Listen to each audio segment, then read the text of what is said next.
Hey guys, the 1950s housewife is often remembered through polished kitchens, bright dresses, smiling advertisements, and the promise of a perfectly ordered American home.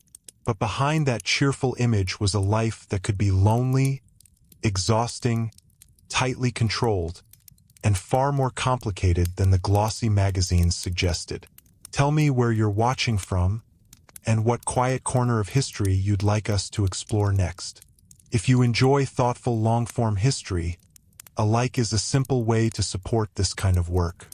And if you'd like more calm, quietly fascinating history videos, you're very welcome to subscribe.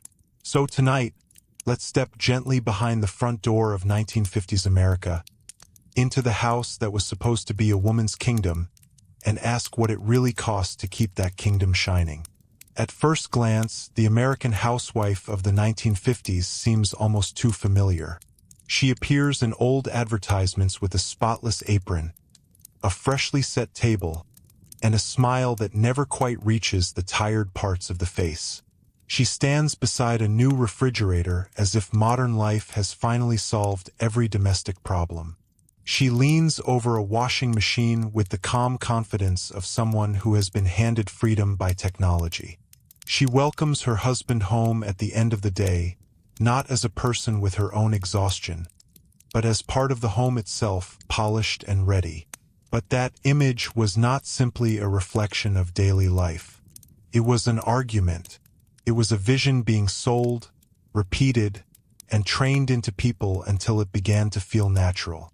The suburban housewife was presented as proof that post-war America had succeeded. The war was over. The men were home. The economy was expanding. New houses were rising beyond city centers. Cars filled driveways. Babies filled nurseries.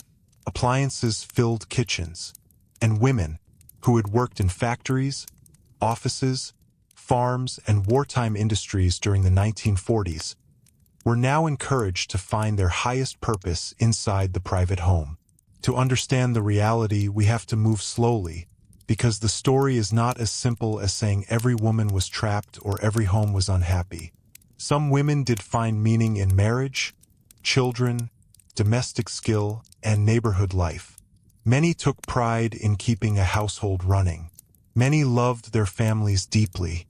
But the harsher truth is that affection did not erase pressure. A woman could love her children and still feel swallowed by the work of caring for them. She could value her home and still feel imprisoned by it. She could smile in public and still sense that something private inside her was being reduced, day by day, into a role she had not fully chosen. The 1950s housewife lived inside a world where domestic life had become not only personal, but political, economic, and moral. The home was no longer just where a family slept, ate, and argued. It was supposed to prove something. A clean house proved discipline. A good dinner proved femininity. Well-behaved children proved maternal competence. A husband's comfort proved a wife's success. Even a woman's appearance could be read as evidence of whether she was fulfilling her duties correctly. This is why the work was heavier than it looked. It was not only cleaning floors, washing sheets, cooking meals, and minding children. It was maintaining an image of stability in an age that feared instability. It was making the home feel peaceful even when the woman inside it was not. It was performing contentment in a culture that often treated female dissatisfaction as a personal failing rather than a signal that something was wrong. The daily rhythm began early. In many middle-class households, the wife woke before everyone else, not because anyone officially ordered her to, but because the house demanded it. Breakfast had to be prepared. Children had to be dressed. Lunches had to be packed. A husband's shirt had to be clean, pressed, and ready. Coffee had to be made. The kitchen had to feel awake before the rest of the family entered it. If the household seemed effortless, that was usually because someone had already absorbed the effort. And this is one of the quietest illusions of 1950s domestic life. Modern appliances did not necessarily free housewives from work. They often raised the standard of what counted as acceptable work. A washing machine made laundry faster than scrubbing by hand, but it also encouraged cleaner clothes more often. A vacuum cleaner made sweeping more efficient, but it also helped create expectations of dustless carpets and well-kept living rooms. Refrigerators changed food storage, but they also supported more elaborate meal planning. Convenience did not always reduce labor. Sometimes it simply made perfection seem more reasonable. The housewife was surrounded by machines that promised ease, yet she was also surrounded by new judgments. A woman without modern appliances could be pitted. A woman with them could be expected to do more. The gleaming kitchen became a kind of stage. Its chrome, enamel, bright counters, and orderly cupboards suggested that the future had arrived.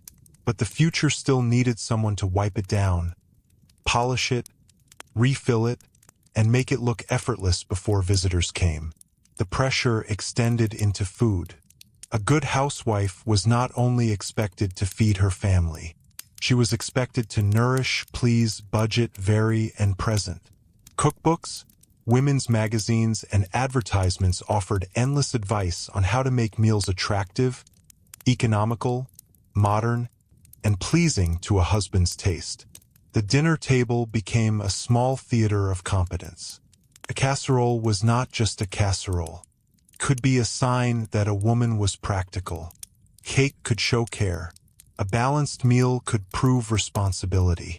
A failed dinner, especially if repeated, could feel like a moral embarrassment. And yet, the woman cooking that dinner might have spent the entire day without adult conversation that mattered. This loneliness is one of the most important parts of the story because it does not always appear in the photographs. Suburban expansion separated many families from older networks of relatives, neighbors, churches, ethnic communities, and city streets. The new suburban home promised privacy, space, and safety, but privacy could become isolation. A young wife might move into a new development where the houses looked similar, the routines were similar, and everyone was expected to appear grateful. Many women were physically surrounded by people and still emotionally alone. Their children needed them constantly. Their husbands returned tired from work and often expected the home to soothe them. Neighbors exchanged greetings, recipes, and polite gossip, but not always the kind of honesty that allowed a woman to say, "I am unhappy," or "I am frightened by how small my life feels," or "I do not know whether I can keep doing this." A strange contradiction lived at the heart of the era. The home was described as a refuge from the pressures of the outside world, but for the housewife, the home was the workplace. There was no clocking out. There was no separate office to leave behind.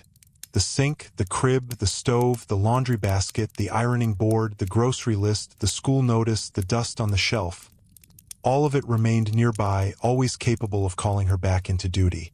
Rest was physically present but practically difficult. Even sitting down could feel suspicious. A woman resting in the afternoon might be seen as lazy if the house was not perfect. Reading a book could be self-indulgent. Wanting time alone could be interpreted as coldness toward her children. Wanting work outside the home could be seen as an insult to her husband's ability to provide. Wanting intellectual life could be treated as restlessness. The culture praised women as the emotional center of the home, but often gave them little room to have complicated emotions of their own. This did not happen by accident. After World War II, American society had reasons, not always fair reasons but powerful ones, to push women back toward domesticity. Millions of servicemen returned home. The economy shifted from wartime production into consumer growth. Marriage rates rose. The baby boom transformed family life. The Cold War created deep anxieties about national strength, moral order, and social stability. In that atmosphere, the traditional family was often treated as a defense against chaos. The housewife became part of a larger story America wanted to tell about itself. She represented comfort, prosperity, and moral certainty. Her kitchen suggested abundance. Her children suggested the future. Her husband's return home from work suggested order. In contrast to the fears of communism, nuclear war, and social change, the suburban home promised a controlled world, a small place where everything could be arranged, cleaned, and made familiar. But the cost of that symbol fell unevenly on women. They were asked to make the ideal visible. They were asked to turn national optimism into daily routine. They were asked to transform income into comfort, children into success stories, and marriage into a public image of happiness. And if the image cracked, the blame often settled on them. A woman could be told she was fortunate while feeling invisible. She could be surrounded by objects marketed as luxuries while lacking control over her own money. She could live in a beautiful new home but have no easy way to leave it during the day if the family had only one car and her husband took it to work. She could be praised as queen of the household while major financial decisions remained in male hands. The language of honor often disguised the limits of power. This is where the phrase housewife becomes more complicated. It sounds simple, almost gentle, but it described a role that merged labor, identity, morality, sexuality, motherhood, emotional service, and social reputation into one daily performance. To be a good housewife was not merely to do tasks.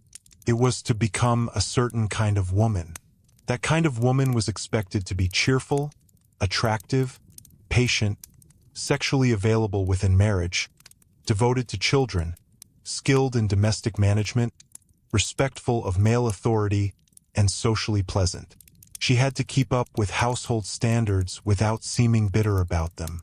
She had to be feminine but efficient, modest but appealing, intelligent enough to manage the home but not so intellectually ambitious that she threatened the household order.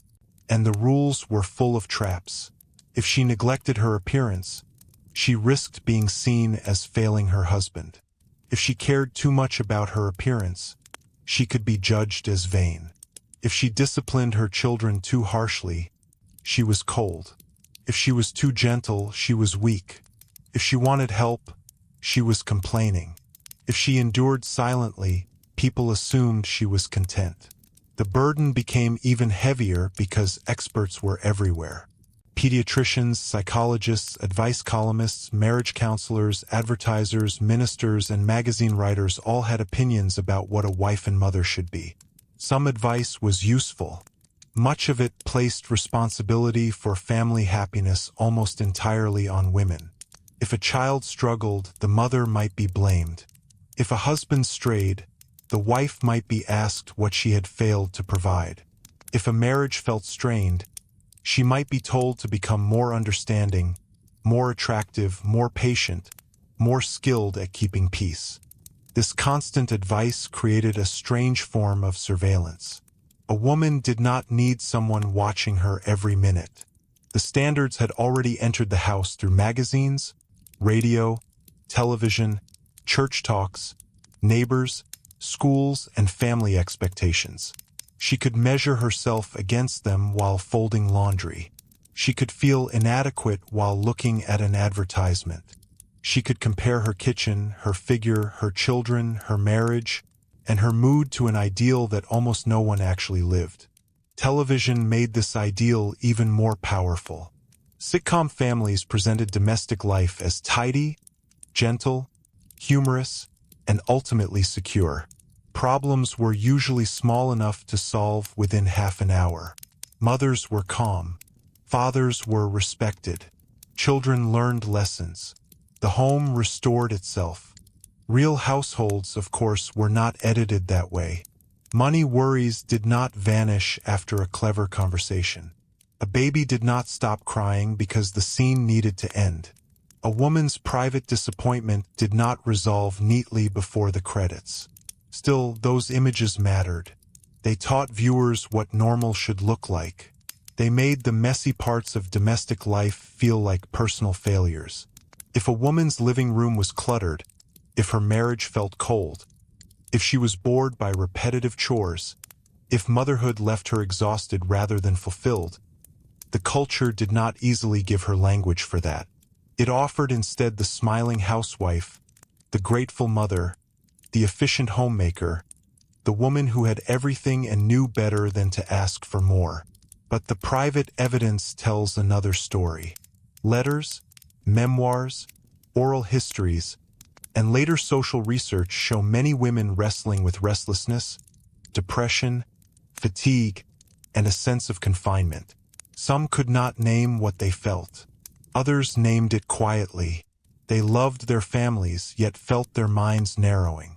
They had homes full of modern goods, yet felt strangely empty. They had achieved the approved dream and found that the dream still left dishes in the sink, crying children in the bedroom, and hours of silence in the afternoon. One of the most painful parts of this reality was that unhappiness could seem irrational.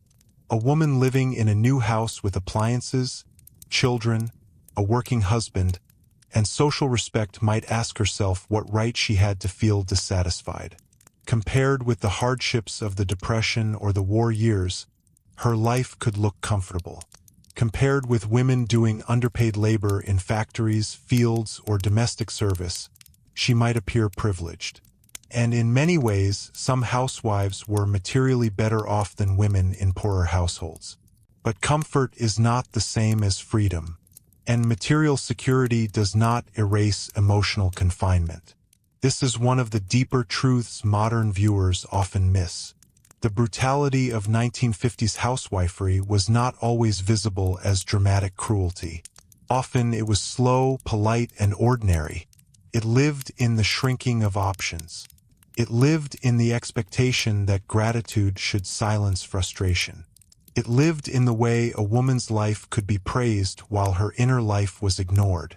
And this quiet tension only becomes clearer when we follow the housewife through the rest of her day, beyond the morning rush, beyond the polished kitchen, into the afternoon hours where the ideal of American domestic happiness often felt most fragile. That it was often in those afternoon hours that the silence became loudest. The children, if they were very young, might finally be asleep for a short while. If they were older, they were at school, leaving the house strangely still after the chaos of the morning. The husband was at work. The neighborhood looked calm from the outside, lawns trimmed, curtains half drawn. The occasional sound of a car starting in a nearby driveway. On the surface, it looked like peace. For many women, it felt more like being left alone inside a job that never fully paused. There were always more tasks waiting. Beds needed making. Floors needed attention. Shirts needed ironing. Grocery lists had to be planned around a careful budget. A trip to the supermarket was not a casual errand but a small economic exercise. Stretching money, comparing prices, planning meals that would satisfy children and husbands while still appearing abundant. Waste could feel like personal failure. Frugality was admired, but it had to be invisible. The family should feel comfortable, not managed. This invisible management was one of the least recognized forms of labor. The housewife was expected not only to clean and cook, but to remember everything. She carried the family's mental map. Birthdays, school forms, doctor appointments, laundry cycles, pantry shortages, social obligations, church events, neighbor expectations, thank you notes, holiday planning, and the emotional temperature of the household itself. Long before people gave it formal language, this was the mental load, constant, quiet, and rarely acknowledged because it left no visible object behind. If the husband forgot something, it could be dismissed as ordinary absent-mindedness. If the wife forgot something, it could be read as negligence. Her competence was measured by the smoothness of family life, which meant her best work often looked like nothing had gone wrong. And yet, even in these carefully managed homes, money remained a source of tension. The image of the prosperous suburban family often hides how many households lived with strict limits. A husband's paycheck might support the mortgage, the car payment, food, clothing, utilities, and the growing expenses of children, but there was often little room for mistakes. Middle-class respectability could be surprisingly fragile. Many women had little direct access to independent money. Their husbands earned the income, and while some couples managed finances cooperatively, many households reflected older assumptions about authority.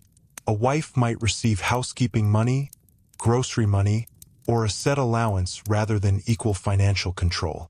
Even when there was no cruelty in this arrangement, it reinforced dependence. Asking for money for a dress, for household repairs, or for something as simple as a personal outing could feel like requesting permission rather than making a decision. This financial dependence shaped emotional life in ways that were easy to miss. It made leaving an unhappy marriage far more difficult. It made private ambitions harder to pursue. It could turn ordinary disagreements into questions of power. A woman might run the household every day and still feel like a guest in the larger architecture of financial decision-making. Divorce, though legally possible, carried heavy social weight. In many communities, a divorced woman could be quietly marked as a failure, a warning, or a source of suspicion. Respectability mattered deeply in suburban social life.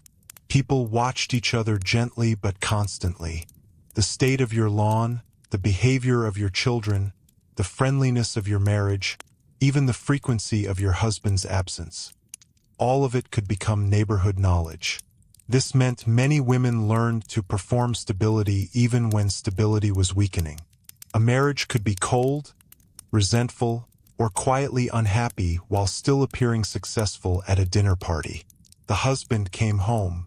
The wife served dinner. The guests admired the house. The children were polite. The ritual itself protected the image. And marriage itself was often less equal than the cheerful language suggested. Many men of the period were not cruel tyrants. Many were loving fathers and loyal husbands shaped by the same culture. But love existed inside expectations. A husband could genuinely care for his wife while still assuming that her work mattered less because it was unpaid. He could admire her domestic skill while believing major decisions were naturally his responsibility. He could expect emotional comfort from her without asking whether she had anywhere to place her own exhaustion. One of the crueler myths of the era was that domestic labor was not really labor because it happened inside love. Because a woman cooked for her family, it was framed as devotion rather than work. Because she cared for children she loved, the exhaustion could be treated as natural rather than draining. Because she maintained the emotional life of the household, people forgot that emotional maintenance also consumes energy. This is why so many women struggled to justify their own fatigue. They were tired, but from what? They had not worked in an office, factory, or mine. They had only been home. Yet home was not a single task. It was dozens of small responsibilities repeated until repetition itself became exhausting. It was being needed before one's own thoughts were finished. There was also the body, the quiet physical cost of domestic life. Pregnancy and childbirth were common, and not always gentle experiences. The baby boom was not an abstract demographic event. It was lived through women's bodies. Many had several children in quick succession. Recovery time was often limited by necessity. A woman with one baby still had laundry. A woman with 3 children still had dinner to make. Fatigue was ordinary enough that it stopped being treated as noteworthy. Medical conversations about women's health were often filtered through expectations of femininity. A woman who felt anxious, restless, or depressed might be told she was nervous, oversensitive, or insufficiently adjusted to her role.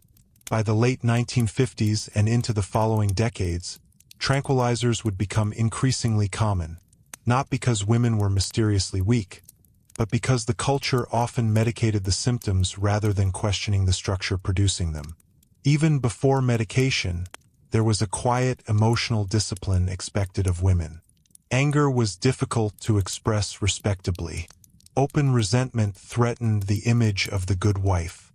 Frustration had to be softened into patience. Loneliness had to be disguised as tiredness. Many women became experts in emotional translation, turning disappointment into politeness, irritation into efficiency, grief into another completed task. This emotional restraint was especially sharp around sexuality. Popular memory often treats the 1950s as sexually conservative, and in many ways it was, but marriage carried its own expectations.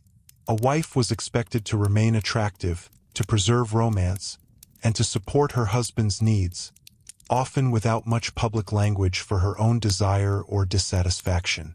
Advice literature could be startlingly direct in placing responsibility for marital harmony on women's bodies and behavior. If a marriage felt distant, women were often told to improve themselves. Be prettier, be calmer, be less critical, keep the house more inviting, greet him warmly, manage the children better, create peace.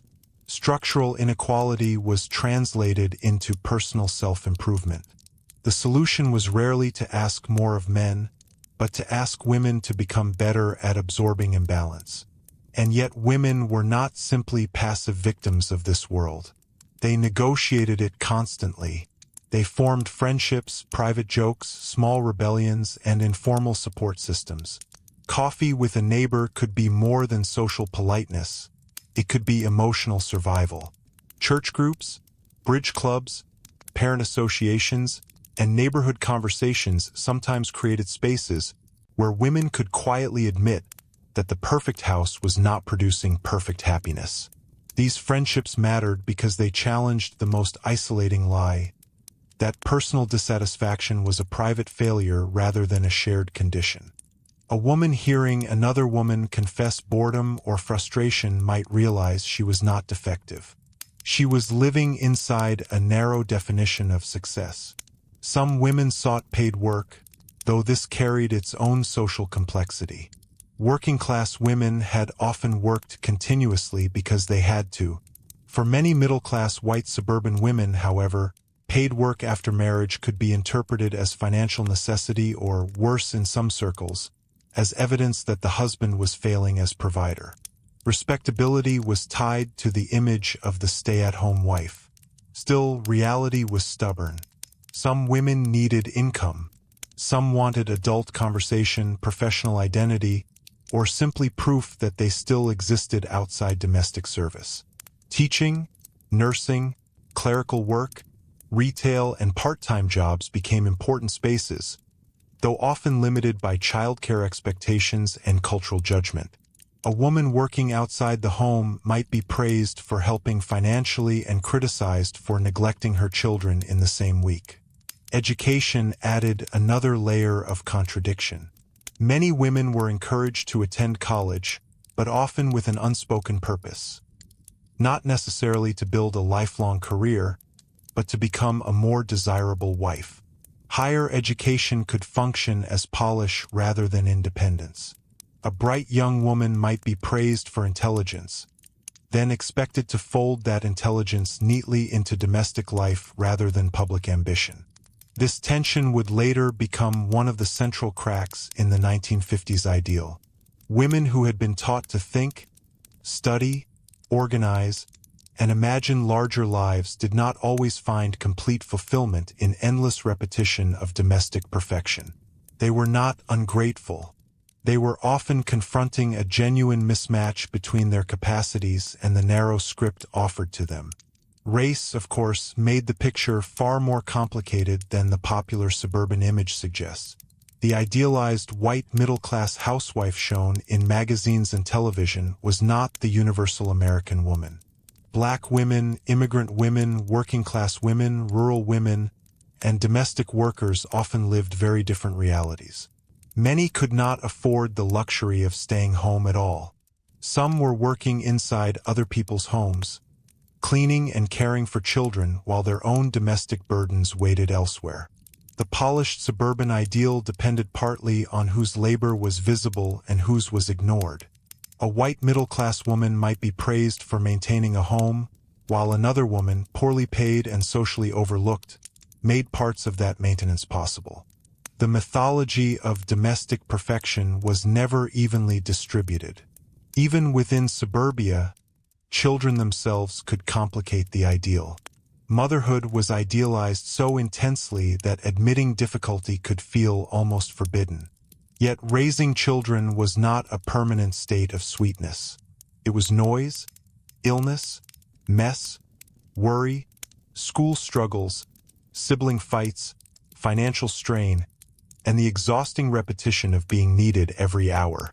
A mother was expected to be endlessly patient, but patience is not an infinite resource. Many women carried guilt for ordinary human frustration, losing one's temper, feeling bored during endless caretaking, wanting silence. These were normal experiences made to feel like moral shortcomings. The standard was not simply motherhood. It was perfect motherhood. And still, each evening, the performance of normalcy returned. Children were fed. Husbands came home. Kitchens filled with the smell of dinner. The family sat together if schedules and tempers allowed. The table itself carried symbolic weight. It was where the household demonstrated that it was functioning. But under that ordinary dinner conversation, another quieter question often remained. If this was supposed to be the happiest model of modern family life, why did so many women feel like they were disappearing inside it? That question would not stay private forever. It would move from kitchens into books, magazines, universities, political conversations, and eventually into one of the most significant social shifts of the 20th century. But before it became public language, it lived in smaller moments. In a woman staring too long out a suburban window, in a letter never sent, in a conversation whispered over coffee, in the strange feeling that a life praised by everyone else did not fully belong to the person living it. And by the early 1960s, that quiet feeling of unnamed dissatisfaction was beginning to find words. And by the early 1960s, that quiet feeling of unnamed dissatisfaction was beginning to find words. At first, those words did not arrive as a public movement. They appeared slowly, almost cautiously, in private reflections, in magazine surveys, in academic observations, and in the uneasy realization that something widely experienced had never been properly described. Women who had long believed their frustration was personal began to notice a pattern. Others felt it too, even if they struggled to explain it. The shift was subtle, but it mattered. When a feeling is unnamed, it is easier to dismiss. Once it is shared, it becomes harder to ignore. For many women, the realization did not come all at once. It emerged in fragments. A line in an article that felt uncomfortably accurate. A conversation that lingered longer than expected. A moment of recognition when reading about another woman's life that seemed, quietly, to mirror their own. The housewife, who had been encouraged to look inward for answers, began to look outward and see a structure instead of a failure. And yet, even as this awareness grew, daily life remained unchanged. The laundry still had to be done. Children still needed attention. Dinner still had to be prepared. The emotional shift did not remove the physical demands. If anything, it added a layer of tension, doing the same tasks while beginning to question the meaning assigned to them. This is where the reality becomes especially complex. The dissatisfaction was not simply about housework itself. It was about the narrowing of identity, the sense that a woman could be many things, capable, thoughtful, curious, ambitious, and yet be encouraged to express only a fraction of that within the walls of her home. Some women tried to expand their roles quietly. They volunteered more actively in schools or community organizations. They read widely. They pursued small creative outlets, writing, art, crafts, not as hobbies alone, but as ways of preserving a sense of self that was not entirely defined by domestic responsibility. These efforts were often described as enrichment, but for many, they were also a form of survival. Others turned more directly toward education. Adult classes, evening courses, and informal study groups began to attract women who wanted to think beyond the immediate demands of the household. This was not always framed as rebellion. It was often presented as self-improvement, which made it socially acceptable. But beneath that framing, there was a deeper impulse, the desire to reconnect with parts of the mind that domestic routine had little space to use. At the same time, the broader culture was beginning to shift in ways that made these private realizations more visible. The post-war consensus that had shaped the 1950s was starting to loosen. Social movements, political tensions, and generational changes were quietly reshaping expectations. Younger women, in particular, were growing up in a world that looked stable on the surface but contained growing questions beneath it. The ideal of the housewife did not disappear overnight. In many ways, it remained powerful, but it was no longer uncontested. One of the most revealing tensions of this period is how strongly the ideal continued to be promoted even as evidence of its limitations accumulated. Advertisements still showed cheerful kitchens. Television still depicted orderly families. Advice columns still encouraged women to find fulfillment in domestic excellence. But alongside these messages, a quieter countercurrent was forming, one that asked whether fulfillment could be so narrowly defined. And this question did not only affect women who felt unhappy. Even those who were content within their roles could sense that the model was becoming more rigid than reality. The expectation that all women should want the same life, follow the same path, and measure success in the same way began to feel less convincing. It is also important to notice that the dissatisfaction was not always dramatic. It was often experienced as a kind of dullness, a repetition that slowly flattened time. Days could feel interchangeable. Accomplishments were temporary. A clean kitchen would need cleaning again. A finished meal would be eaten and forgotten. Children's needs would reset each morning. There was rarely a clear sense of completion, only continuation. This repetitive structure made it difficult to feel progress. In paid work, even modest advancement could be recognized, a promotion, a new responsibility, a visible result. In domestic life, success was often measured by the absence of problems. If nothing went wrong, the day was considered good. But the absence of visible failure is not the same as the presence of meaning. This is why some women described a strange contradiction. They were constantly busy, yet felt unfulfilled. They were responsible for many tasks, yet felt as though they were not moving forward. They were essential to their families, yet sometimes felt replaceable in a broader sense. The psychological weight of this contradiction could be heavy. It created a form of quiet disorientation, doing everything expected, and still feeling that something essential was missing. At the same time, the culture offered limited ways to interpret that feeling.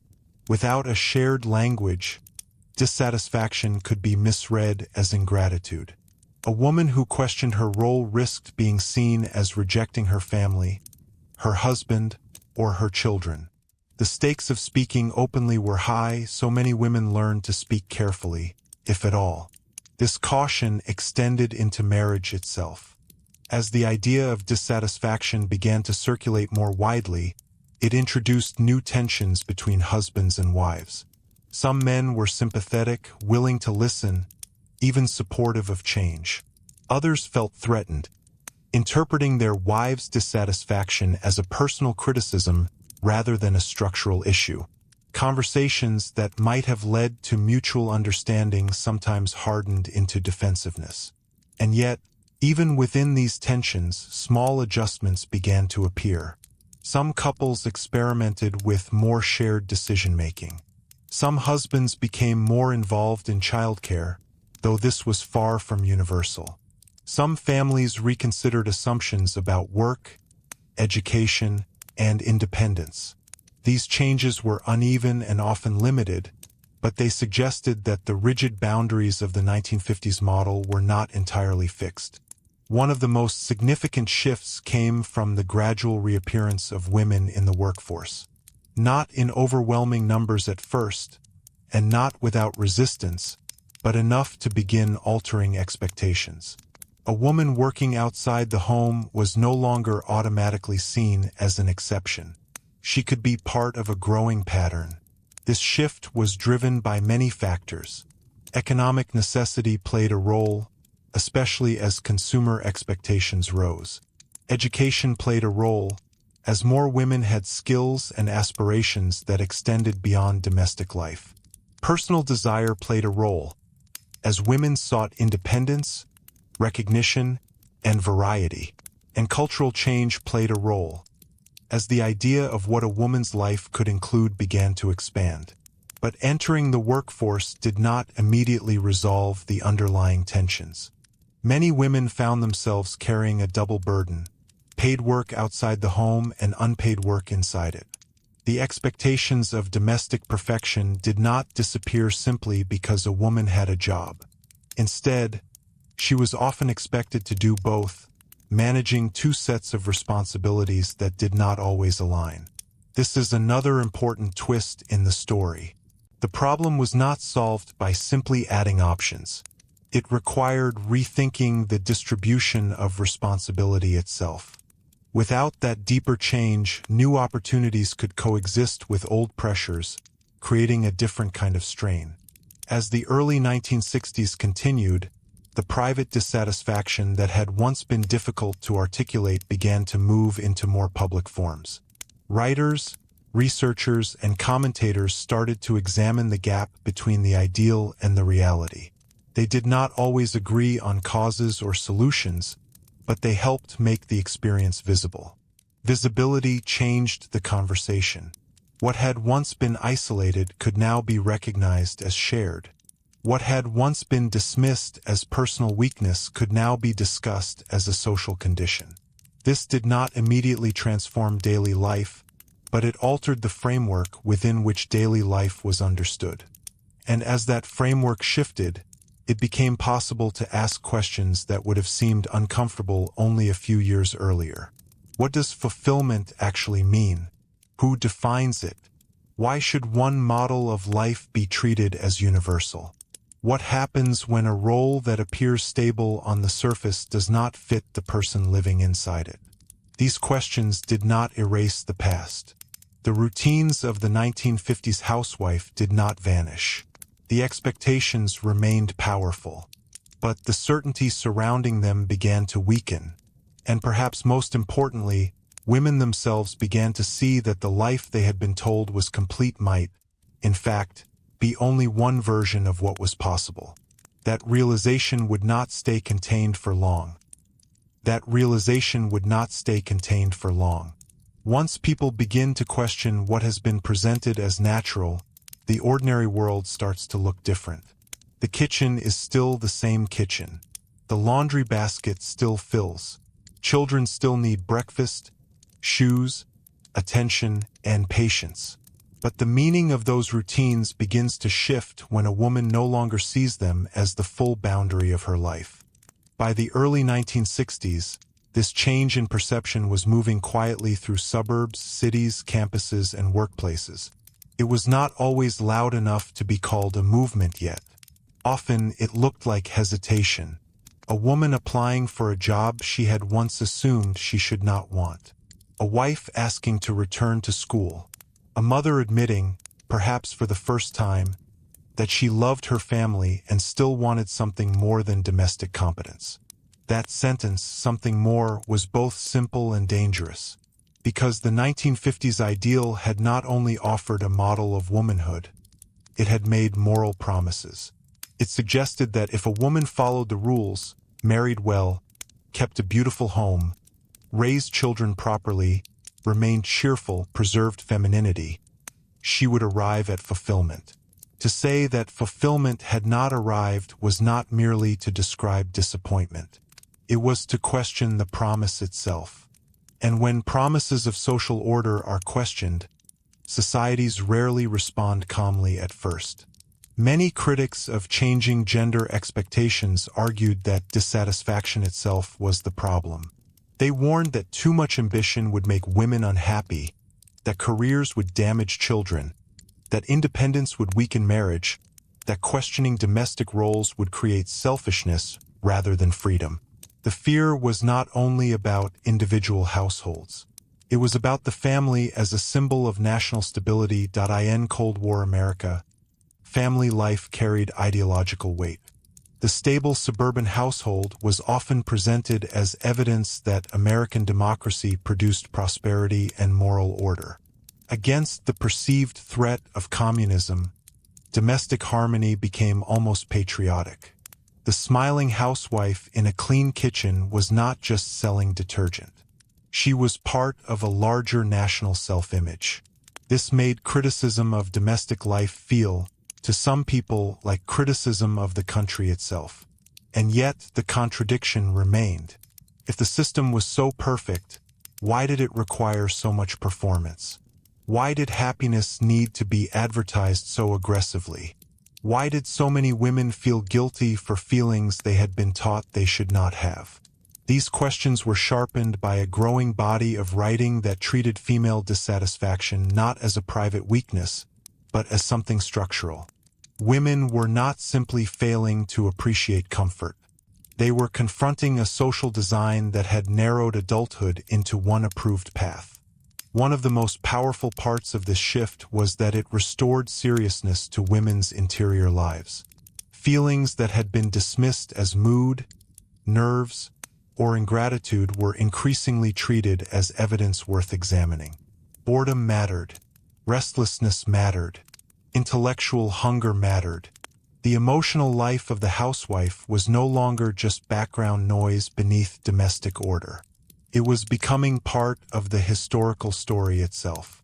This did not mean every woman wanted the same solution. Some wanted careers.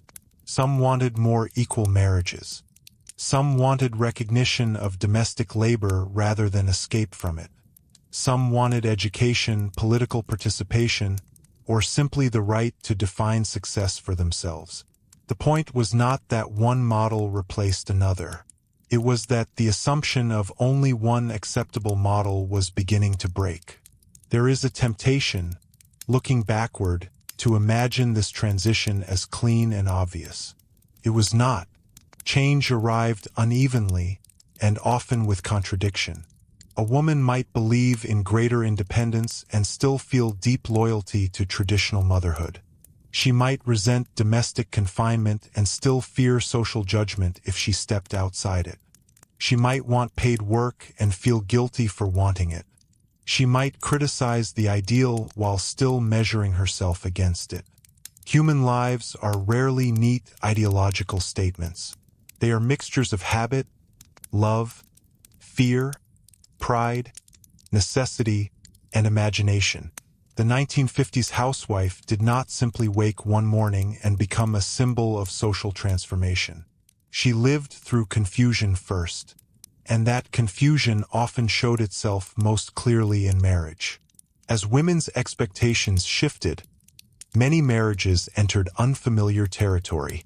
Husbands who had grown up assuming a certain domestic structure were suddenly asked to consider emotional and practical arrangements they had never been taught to question.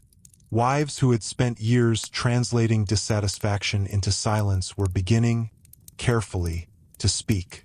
Some marriages deepened under this pressure. Others cracked. The expectation that a husband's role was primarily financial and a wife's role primarily domestic had offered a kind of clarity, even when it was unequal. Challenging that structure meant entering uncertainty. Who makes decisions? Who sacrifices career opportunities? Who carries the invisible labor of children and home? What does partnership actually mean if old scripts are no longer sufficient? These were not abstract philosophical questions. They appeared in ordinary arguments about money, time, dishes, ambition, exhaustion, and the emotional work of keeping a household alive. And because men had often been taught to understand love through provision rather than emotional openness, some found these conversations difficult to interpret. A wife saying, "I feel invisible," could be heard as "you are failing," even when she meant something larger. A husband working long hours to support the family might feel confused by a criticism of a system he believed he was faithfully serving. This is why the history resists easy villains. Patriarchal systems were real and often deeply unfair, but they were lived by people shaped by expectations they did not create alone. Many men and women were trying to succeed inside a model that promised stability while quietly producing strain. Still, systems matter because they shape what feels normal. A husband helping with childcare could be praised as unusually generous for doing what a wife was expected to do without applause. A woman asking for time alone could be treated as selfish for requesting what a man assumed as ordinary. These asymmetries were so familiar that they often disappeared into the texture of everyday life. The children growing up inside these homes absorbed those lessons too. Daughters watched mothers who were constantly working and rarely described as working. Sons watched fathers whose authority often arrived wrapped in economic control. Gender roles were not taught only through lectures. They were taught through dinner tables, chore lists, and the emotional geography of the home. This is part of why the housewife ideal lasted so strongly. It reproduced itself quietly. It felt like common sense because it was visible everywhere. But visibility can also create resistance. A daughter seeing her mother's exhaustion might begin imagining a different adulthood. A son watching his mother's unrecognized labor might later question the fairness of what he had been taught to expect. Change often begins not in theory, but in observation. At the same time, popular culture itself was beginning to shift. The polished certainty of 1950s television and advertising started to encounter more complicated portrayals of women's lives. Not immediately, and not consistently, but enough to suggest cracks in the old image. Women were still sold beauty products, cleaning supplies, and domestic perfection, but they were also increasingly visible as students, workers, thinkers, and public voices. The contradiction became impossible to ignore. Society wanted women to be modern consumers, educated citizens, and symbols of progress, while still insisting that their deepest purpose remain private and domestic. That contradiction could not hold forever.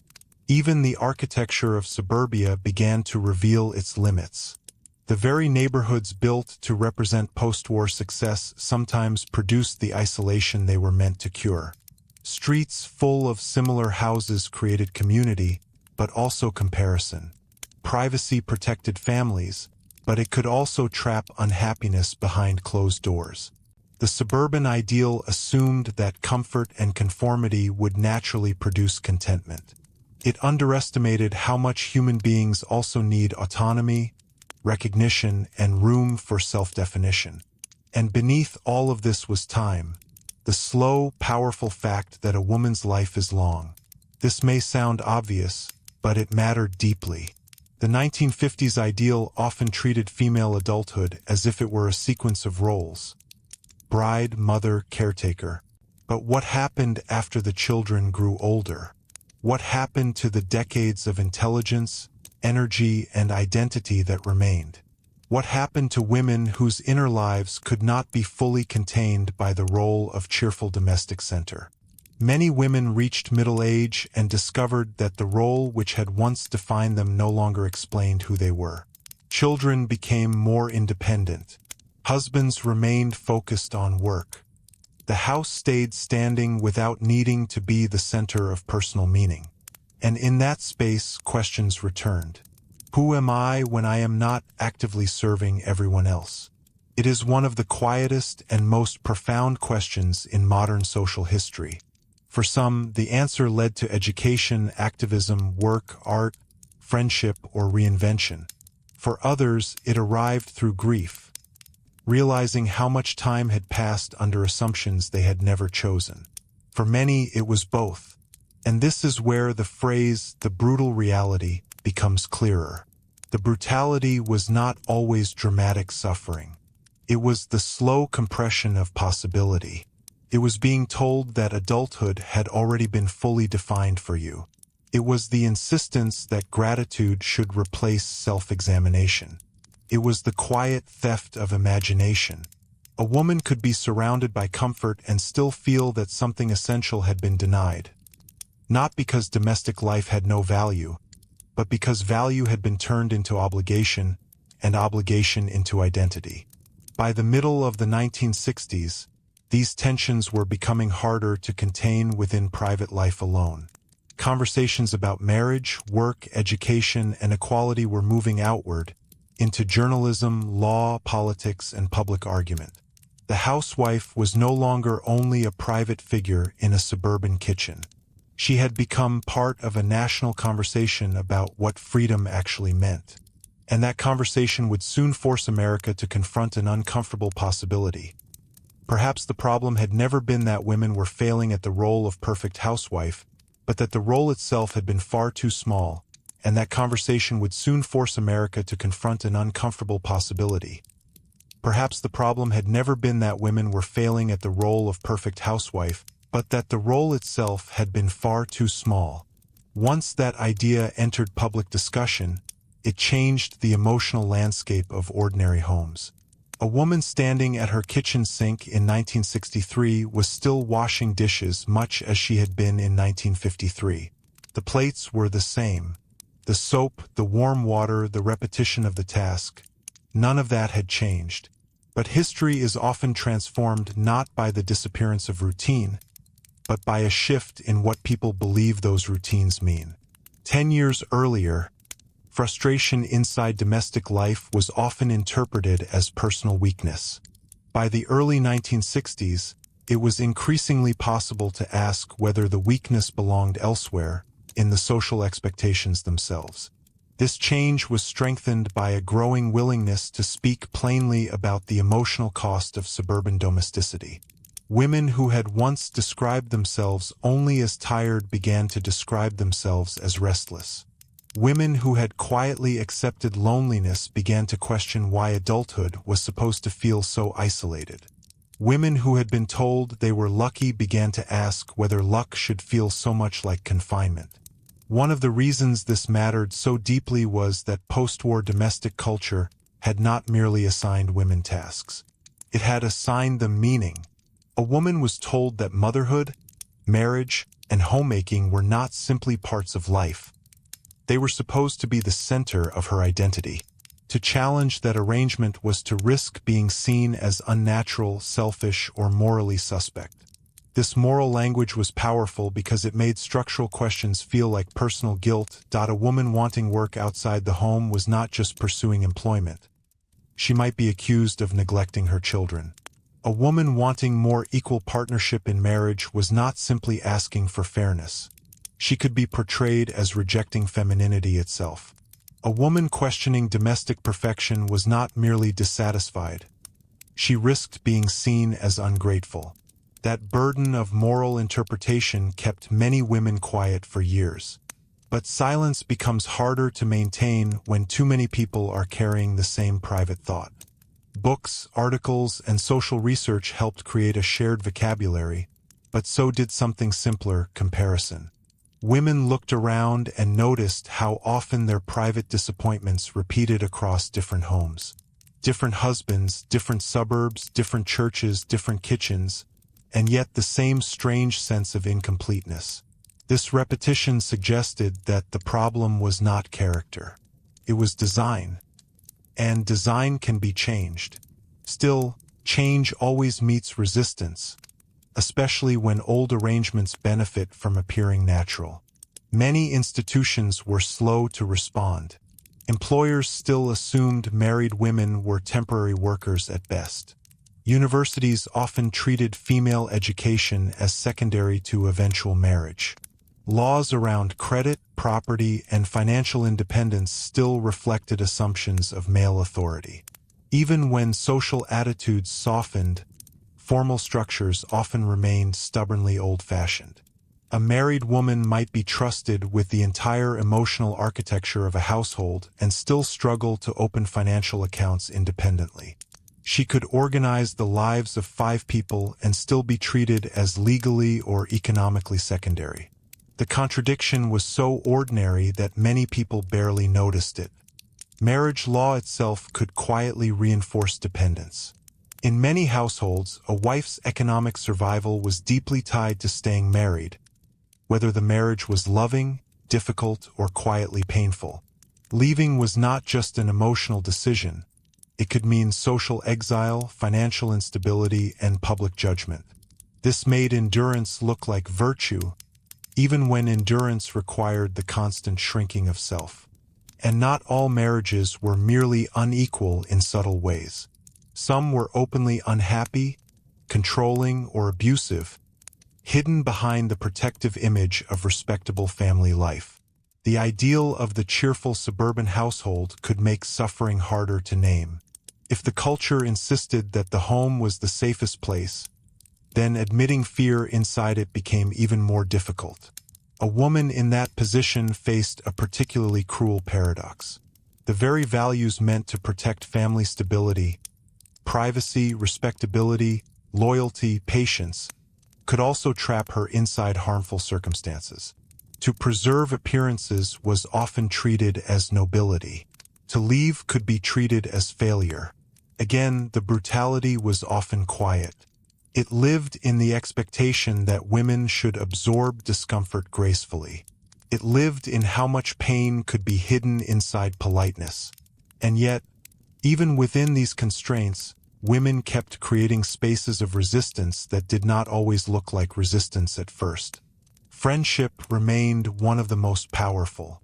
There is a tendency in historical memory to focus only on formal activism, but much of social change begins in kitchens, on porches, over coffee, between neighbors who trust each other enough to stop performing perfection for an hour. A woman saying, "I thought it was just me," is often the beginning of something larger. Bridge clubs, church circles, school committees, volunteer groups, these were not only social rituals. They were places where emotional truth could leak through the polished surface of domestic life. In those conversations, women compared marriages, frustrations, ambitions, disappointments, and private hopes. They created small archives of honesty. Sometimes the rebellion was modest, taking an afternoon class, keeping money aside privately, insisting on part-time work, refusing to apologize for intellectual ambition, saying no to one more impossible standard, asking a husband to take responsibility that had long been assumed to belong only to wives. These acts did not always look revolutionary, but history is often built from repeated refusals to remain entirely invisible. The children of these households noticed more than adults assumed. A daughter watching her mother constantly serve and rarely rest absorbed a lesson, whether anyone intended it or not. A son seeing his father praised for paid work and his mother's labor treated as background absorbed another. Gender roles were not preserved through speeches alone. They were learned through ordinary evenings, who sat down first, who cleared the table, whose tiredness counted more. By the 1960s, younger generations were beginning to question those lessons more openly. Young women entering adulthood had grown up inside prosperity, education, and expanding cultural possibility. Many had watched their mothers perform flawless domesticity while quietly carrying dissatisfaction. They inherited not only the ideal, but the visible strain of maintaining it. Some accepted it. Many did not. This generational tension mattered because it exposed something uncomfortable. The housewife ideal was not simply traditional. In many ways, it was historically specific and surprisingly recent. Women had always worked. Poor women, immigrant women, black women, rural women, and working-class women often had no choice but to combine labor, motherhood, and survival in ways the suburban ideal conveniently ignored. The polished 1950s housewife was not timeless womanhood. She was a post-war cultural construction, powerful, influential, and deeply selective, recognizing that changed everything. If the ideal was constructed, it could be challenged. If it was recent, it was not destiny. This also revealed the class and racial limits of the myth. The celebrated suburban housewife was usually imagined as white, middle-class, heterosexual, and married to a male breadwinner with stable employment. That image excluded vast parts of American life while pretending to define normality. For Black women, domestic labor often looked very different. Many worked outside the home not as a modern choice, but as economic necessity shaped by generations of inequality. Some labored as domestic workers inside wealthier white households, helping maintain the very suburban ideal that excluded them from its comfort. Their experience exposed how incomplete the cultural story really was. The same was true for immigrant families, for rural women, for women in industrial towns, for women without the economic privilege to perform idealized femininity full-time. The mythology of the happy housewife was powerful partly because it was aspirational, but aspiration is not the same as reality. This broader view makes the history more honest. The brutal reality was not identical for every woman, but the common thread was the expectation that female labor, whether domestic, emotional, paid, unpaid, visible, or hidden, should be treated as ordinary rather than valuable. And once women began naming that imbalance, it became difficult to return to silence. Public conversations around equality, marriage, reproductive choices, education, and work were beginning to gather force. These debates were not separate from the suburban kitchen. They grew from it. A woman asking why she had no time to think was connected to larger questions about labor. A woman asking why her husband's career mattered more than hers was connected to questions of law and economics. A woman asking why motherhood erased personhood was connected to political arguments about citizenship itself. Private life had become political not because ideology invaded the home, but because the home had always contained power. That realization unsettled many people precisely because it touched ordinary life. It is easier to discuss justice in distant institutions than at the dinner table. It is easier to support abstract fairness than to reconsider who cooks, who sacrifices, who apologizes, who gets praised, and who disappears into responsibility. The American housewife of the 1950s had been asked to represent stability. By the mid-1960s, her reality was helping expose instability instead. And perhaps the deepest irony was this: the same domestic competence that had been used to confine women had also trained many of them for resistance. Running a household required organization, negotiation, endurance, budgeting, long-term planning, emotional intelligence, and resilience. These were not small abilities. They were forms of leadership, even if society refused to name them that way. The woman who could manage a home under impossible expectations was not lacking strength. She had been exercising it all along. The question now was where that strength would be allowed to go. Would it remain contained inside polished kitchens and silent frustrations? Or would it move outward into workplaces, universities, activism, law, and public life, forcing the country to reconsider what adulthood, marriage, and freedom were supposed to look like? By the late 1960s, that answer was beginning to take shape, and the housewife who had once been treated as the quiet symbol of perfect domestic order was becoming something far more historically powerful. Proof that the private world had never been as simple as it seemed. Proof that the private world had never been as simple as it seemed. That may be the most important thing to understand about the 1950s American housewife. From the outside, the role looked stable because so much effort went into making it look effortless. The clean kitchen, the pressed shirt, the birthday cake, the polite dinner conversation, the children sent to school with brushed hair and packed lunches. These were not small domestic details. They were the visible surface of enormous invisible labor. And invisible labor has a strange historical problem. When it is done well, people stop seeing it. A husband coming home to a calm house could interpret that calm as natural rather than produced. Children growing up in orderly routines could assume that meals, laundry, emotional comfort, and family memory simply existed like weather. Even the women doing the work were often taught to describe it as ordinary rather than skilled. But ordinary does not mean easy. By the late 1960s, more people were beginning to question why domestic labor had been treated as background rather than as one of the central structures holding modern life together. If the home was so important to national identity, why was the labor inside it so casually dismissed? If motherhood was sacred in public language, why was maternal exhaustion treated as private weakness? These questions unsettled the cultural balance because they demanded recognition, and recognition changes power.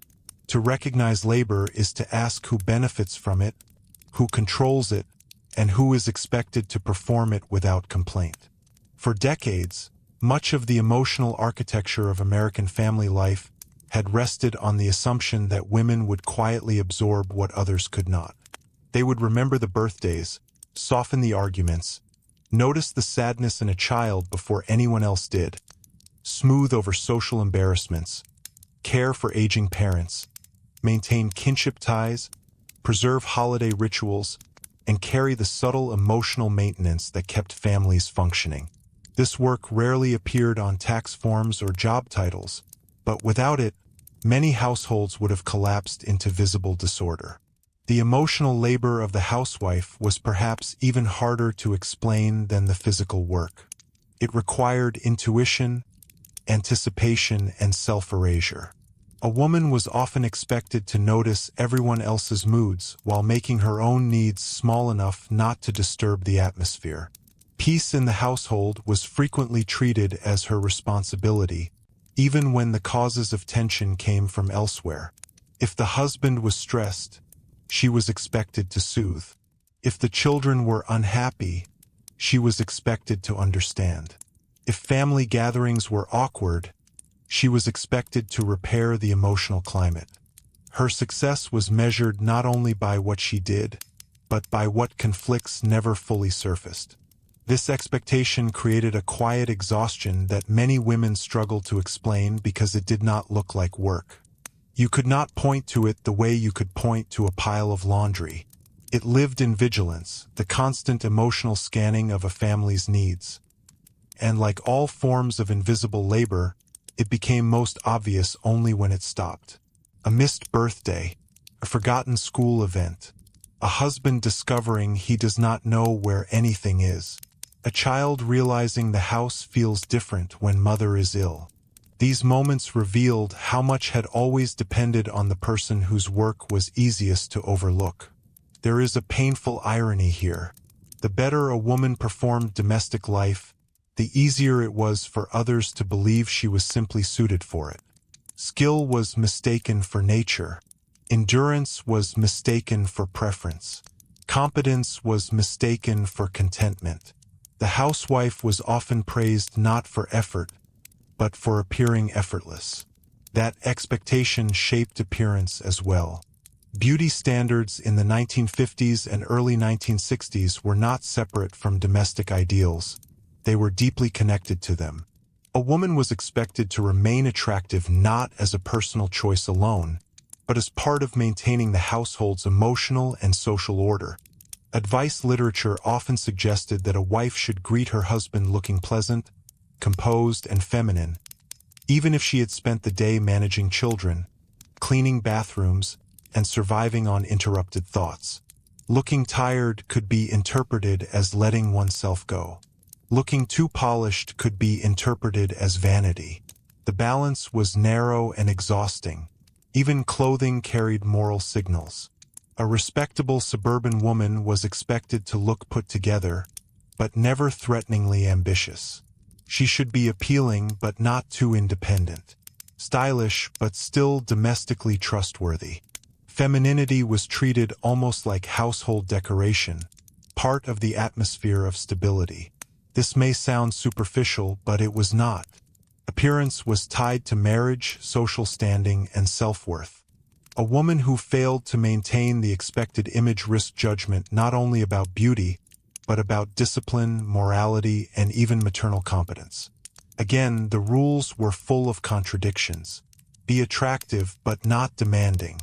Be capable but not intimidating. Be educated but not too career-minded. Be independent enough to manage everything, but dependent enough to preserve masculine authority.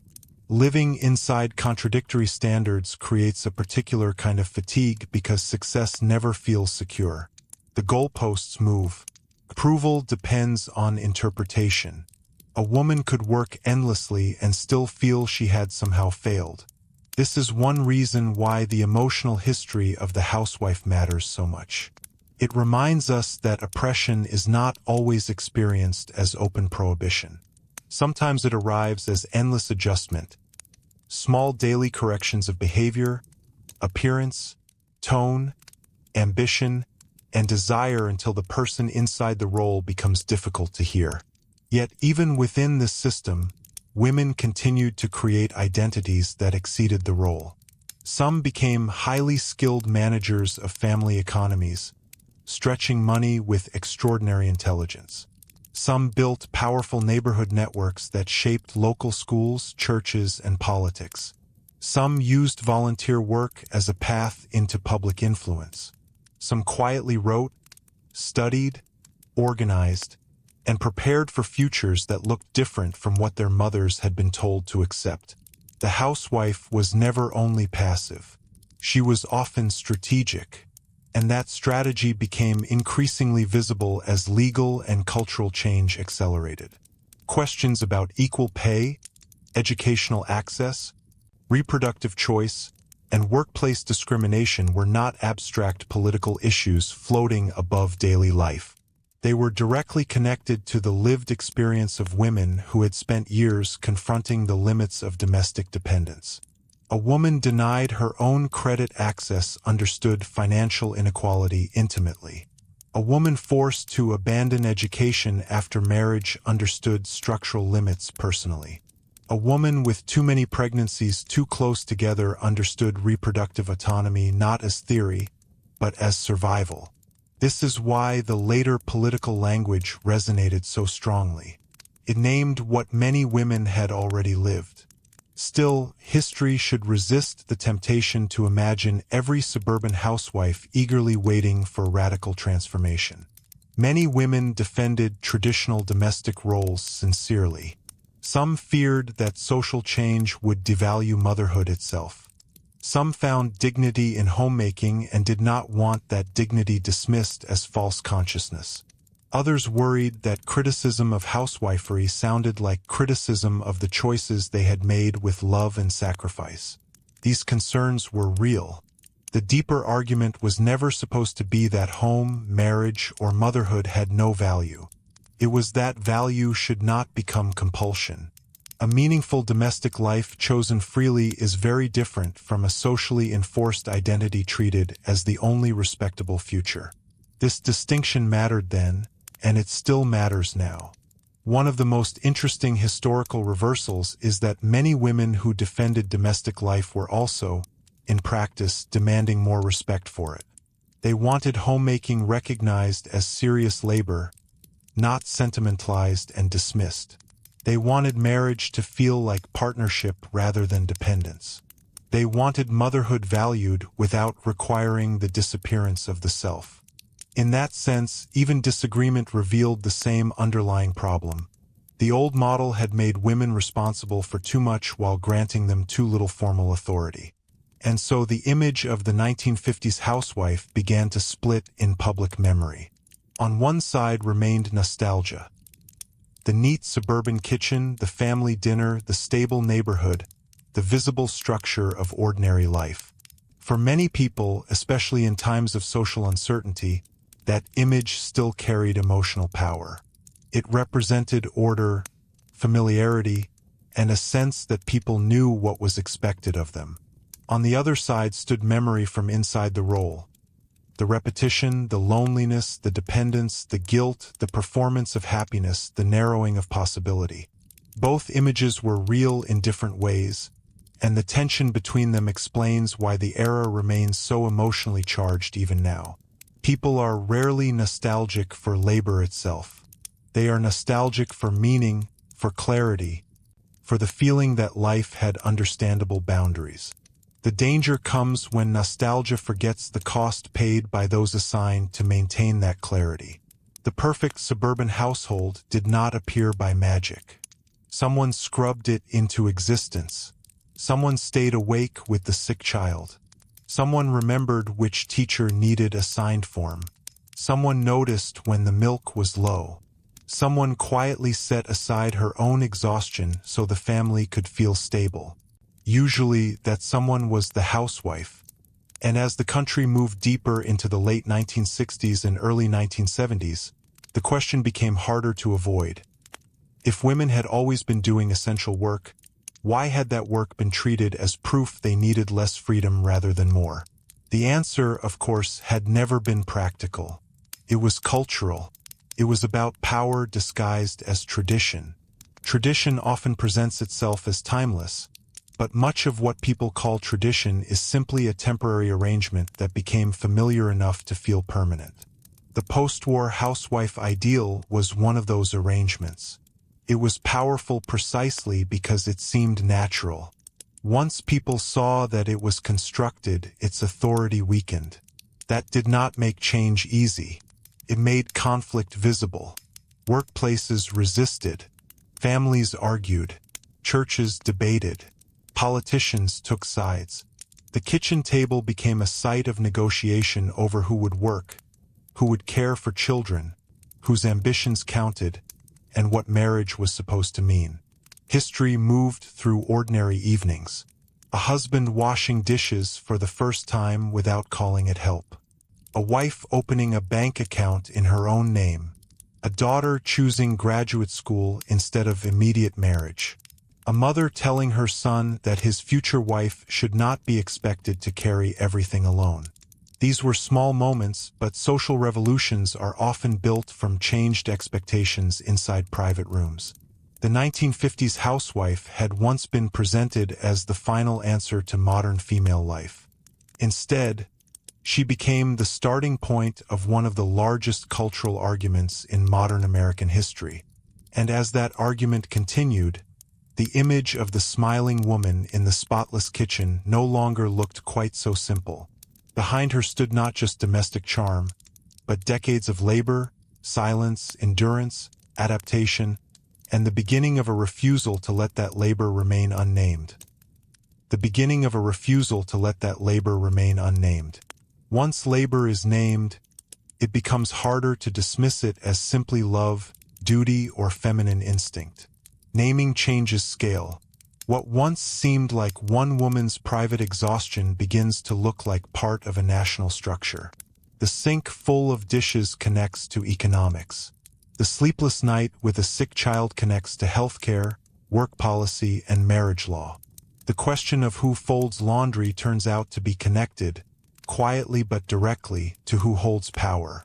This is one of the reasons the story of the 1950s housewife continues to matter. It teaches us that history is not only written in elections, wars, and famous speeches.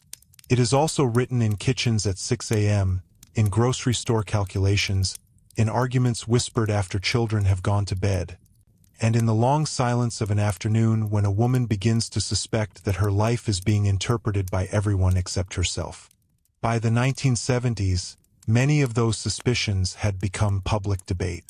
The ideal of the permanently cheerful suburban wife had not vanished, but it no longer held the same unquestioned authority.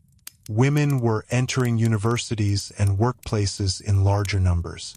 Conversations about legal equality were becoming sharper. Marriage itself was being re-examined, not as a fixed destination, but as a relationship that might require fairness rather than inherited assumptions. And yet, for many women who had lived through the 1950s, change arrived with mixed emotions. Freedom is rarely simple when it arrives after years of adaptation. A woman who had spent 2 decades building her identity around being a wife and mother could feel both relief and grief when that identity was questioned. Relief because the narrowness had been real. Grief because much of her life had been invested there. If the old rules were unfair, what did that mean for the years already spent obeying them? History is often unkind in this way. It asks people to reinterpret their own lives. Some women looked back and felt anger, at opportunities denied, ambitions quietly discouraged, intelligence treated as decorative rather than serious. Others felt pride in what they had built, even while recognizing the unfairness of the structure. Many felt both at once. A woman could love her children deeply and still mourn the version of herself that never fully had the chance to exist. She could be proud of her home and still resent that the home had been treated as enough for her entire personhood. She could defend motherhood while refusing the idea that motherhood should erase everything else. This emotional complexity is important because history becomes shallow when it turns people into symbols. The housewife was not only a victim, and not only a beneficiary of post-war prosperity.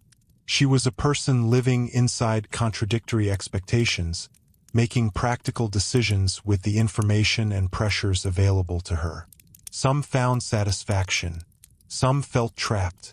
Most lived somewhere in between. Even the men in these households were affected by the same rigid system, though in different ways. The husband as sole provider carried his own heavy script. Masculinity was tied to income, authority, and emotional restraint. A man who struggled financially could feel that he had failed not only economically but morally. A husband who wanted a more emotionally equal marriage often had few models for what that looked like. The 1950s family ideal assigned roles to everyone, and rigid roles rarely produce intimacy as easily as they promise. A man expected always to be strong may find it difficult to be vulnerable. A woman expected always to be nurturing may find it difficult to express anger without guilt. A marriage built on roles rather than honest negotiation can look stable for years while emotional distance quietly grows. This is another quiet brutality of the era. Not only what women were denied, but how often both partners were asked to perform rather than fully know each other. The husband returned home as provider. The wife welcomed him as emotional caretaker. They might love each other sincerely, yet still meet across a script instead of a conversation. Many later reflections from couples of that generation reveal this tension. They were not always unhappy, but they often describe lives organized around duty before self-understanding. Love existed, but it moved through expectation. Care existed, but often without language for mutual emotional honesty. And because the system looked respectable from the outside, there was little encouragement to question it. This helps explain why nostalgia for the 1950s can feel so powerful and so incomplete at the same time. People remember visible order, stable neighborhoods, family dinners, recognizable routines, a sense that adulthood followed understandable stages. In a world that often feels fragmented, that memory can be comforting. But order and fairness are not the same thing. A society can look calm because certain people are carrying disproportionate burdens quietly. Stability can be real and still unequal. The suburban dream often depended on the unpaid labor of women, the underpaid labor of others, and a social agreement not to ask too many uncomfortable questions. The nostalgia remains strongest when those costs are forgotten. To study the housewife honestly is not to mock domestic life or dismiss family care. It is to ask who was expected to provide that care, under what conditions, and at what personal cost. It is to separate the beauty of home from the assumption that one gender should disappear inside maintaining it. There is a reason so many historical discussions of this era return to the kitchen. The kitchen was both ordinary and symbolic. It was where labor happened, where children learned habits, where money was stretched, where arguments were softened, where social expectations took physical form. It was also where contradiction became impossible to avoid. A woman could stand in a modern kitchen surrounded by appliances sold as liberation and still feel profoundly unfree. She could own a better vacuum cleaner than her mother and still have less authority over the shape of her own future. Progress in objects did not automatically mean progress in power. That distinction matters. The post-war years often confused consumer comfort with social justice. A new washing machine was real convenience, but it was not equality. A suburban house was real security, but it was not autonomy. Prosperity improved lives, but it did not answer deeper questions about recognition, dignity, and choice. This is why the smiling advertisements feel so haunting now. They were not entirely lies. Many families were genuinely proud of what they had built after depression and war. But the advertisements mistook comfort for completion.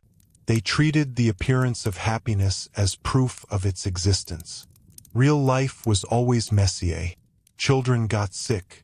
Marriages cooled. Money ran short. Women felt lonely in beautiful homes. Men felt trapped inside provider roles they had never chosen consciously. Some families flourished. Others performed flourishing because performance itself had become part of respectability. And perhaps that is the most human part of the story. People were not simply following ideology. They were trying, often sincerely, to build decent lives with the tools and expectations they inherited. The tragedy is not that they failed to be perfect. It is that perfection was presented as the requirement for belonging. The perfect wife, the perfect husband, the perfect family, the perfect home. Perfection is a cruel standard because it turns ordinary humanity into evidence of failure. A mother who wanted time alone could feel ashamed. A father overwhelmed by financial pressure could feel inadequate. A teenager questioning inherited roles could feel disloyal. Everyone was measuring themselves against an image that had been polished precisely because real life could never match it. The housewife stood at the center of that image, and because she stood there, she absorbed much of its pressure. She was expected to make family life feel effortless, to convert anxiety into hospitality, to turn financial limits into graceful abundance, to transform loneliness into cheerfulness, and to do it all in a clean dress with dinner ready by 6. When we say the brutal reality, this is what we mean. Not only visible hardship, but the demand to remain pleasant while carrying it. And yet, from that same place, many women developed extraordinary forms of resilience. They learned to read people closely. They managed households with strategic intelligence. They built informal support systems that official institutions often failed to provide. They negotiated marriages, budgets, crises, and children with a competence history too often describes as merely domestic. There is something almost ironic in the way the role underestimated them. The very women treated as politically secondary were often the operational center of family survival. Once that became visible, it changed how later generations understood the past. Daughters began to reinterpret their mothers not as passive figures in aprons, but as complicated adults navigating constraints with whatever room they could create. Historians began looking beyond presidential speeches and corporate offices toward the emotional economies of home life. Feminist thought expanded not by rejecting the household as unimportant, but by insisting it was historically central. The private world deserved analysis because it had always been shaping public life. A nation is built from households. Policies land in kitchens. Economic shifts appear first in grocery lists. Cultural ideals are rehearsed at the dinner table long before they appear in textbooks. The housewife of 1950s America was never a side character in history. She was one of its central figures, precisely because her work was treated as background. And by the time the country began to fully recognize that, the old image of the happy suburban homemaker had already started to crack beyond repair. What remained was not a simple villain or a simple victim, but a far more honest figure. A woman asked to carry an era's hopes for domestic perfection while quietly negotiating the cost of being the person expected to make perfection look normal. And as the decades moved forward, that question, who pays for normal, would follow far beyond the 1950s, into every later argument about work, marriage, parenting, and what equality inside a home is actually supposed to mean. And as the decades moved forward, that question, who pays for normal, would follow far beyond the 1950s into every later argument about work, marriage, parenting, and what equality inside a home is actually supposed to mean. Because once you ask that question honestly, it becomes difficult to stop. Who pays for the clean house? Who pays for the calm dinner table? Who pays for the husband who can focus fully on his career because someone else is remembering the dentist appointment, the school permission slip, the groceries, the emotional weather of the children, and the birthday gift for his mother? Who pays for the social illusion that family life simply runs on love alone? In post-war America, the answer was often women, and often in ways so ordinary they were mistaken for nature.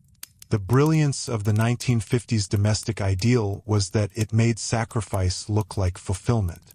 If a woman gave up ambition, it could be called devotion. If she accepted dependence, it could be called femininity. If she endured isolation, it could be described as the peaceful privacy of suburban life. Language softened the edges of reality. This is why so many women struggled to trust their own discomfort. When a culture repeatedly tells you that your confinement is privilege, self-doubt becomes part of the architecture. A woman might look around at her modern kitchen, healthy children, and financially stable husband and ask herself why she felt restless at all. Compared with war, poverty, or older generations' hardships, her dissatisfaction could seem almost embarrassing. She was supposed to feel grateful, and gratitude can become a form of discipline when it is used to silence legitimate questions.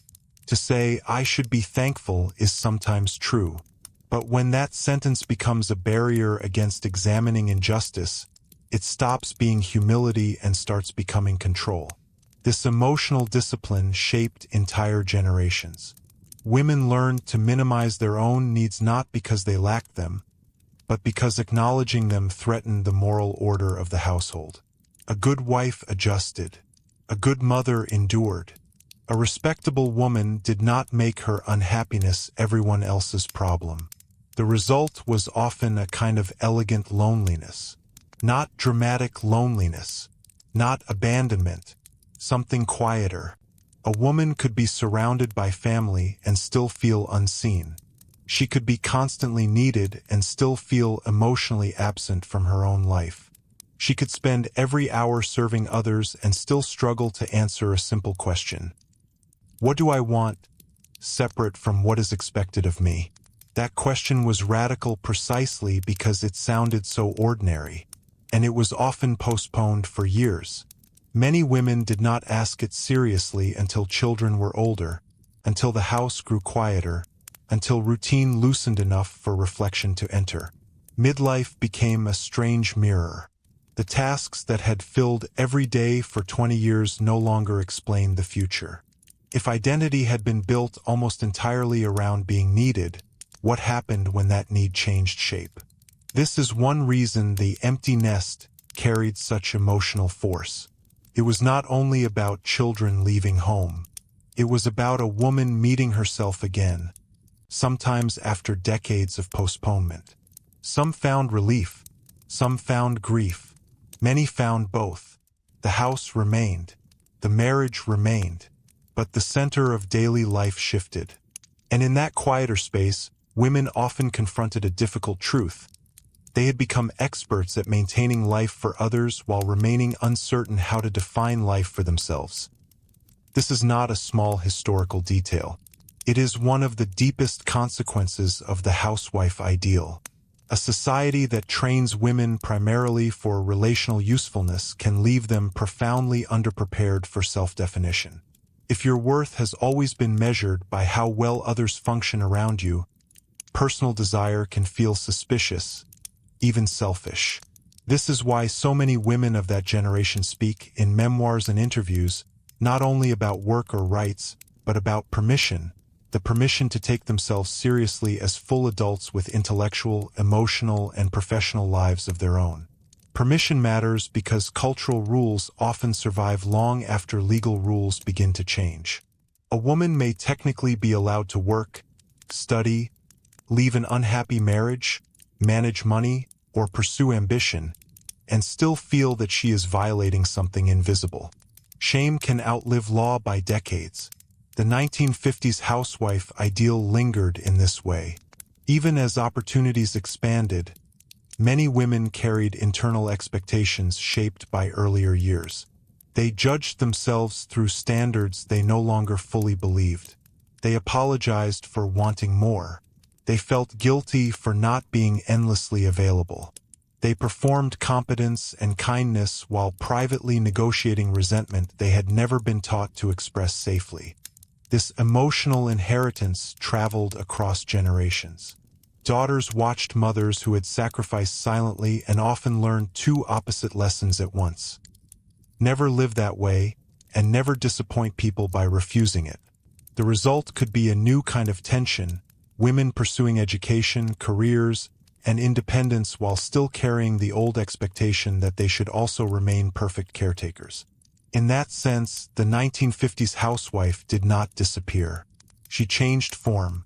The modern professional woman who works full-time and still feels she should somehow maintain flawless domestic order is often living inside an updated version of the same historical pressure.